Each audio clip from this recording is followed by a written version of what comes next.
Okay, this is a good one. John Harvey Kellogg. You might recognize the name. He invented cornflakes, granola, and peanut butter. He did this because he believed that bland food prevented masturbation. He also gave yogurt enemas. He never consummated his marriage. And he was just a real weirdo. Let me introduce you to the most unexpectedly influential man in American history. John Harvey Kellogg was born in 1852 in Michigan. He was raised in a very deeply religious household, and he became a physician with one specific focus on health reform.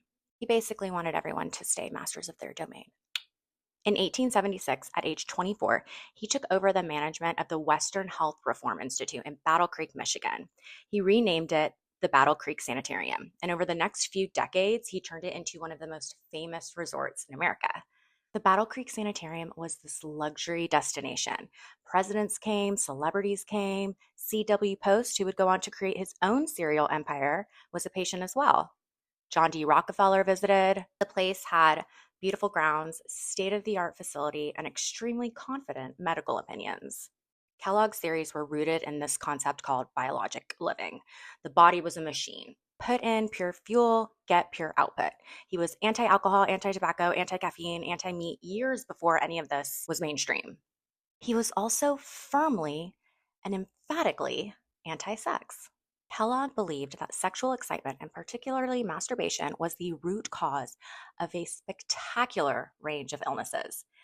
His list included poor vision, bad posture, acne, indigestion, cancer, epilepsy, and death. He was not subtle about this. He wrote a book called Plain Facts for Old and Young, in which he described masturbation as the vilest and most degrading act that a human being can commit. It sold widely, multiple editions. His solution was completely dietary. He believed that a bland, plant based diet would reduce excitement of all kinds. Spicy foods, rich foods, meat, all dangerous. Plain food was the path to moral clarity in his eyes. So he invented plain food. So he developed granola, he developed peanut butter, which was originally a protein rich, completely unsweetened paste. And then he developed cornflakes, dried, flaked, baked corn with absolutely nothing on it. It was disgusting. No salt, no sugar. It was deliberately flavor free. He served them to sanitarium patients as part of the treatment regimen. His brother, Will Keith Kellogg, had helped him run the business and watched the cereal being produced. And Will had an idea. What if we make this a little less disgusting and put in some sugar and some salt? People would actually enjoy eating it, and we can sell it. John was disgusted. He wanted nothing to do with a pleasurable version of his anti pleasure food. They argued, they even went to court multiple times. Will eventually won the rights to the commercial operation and founded the Kellogg Company. John continued running the sanitarium. He kept performing surgeries. He reportedly performed over 22,000 surgeries in his career. He promoted yogurt enemas.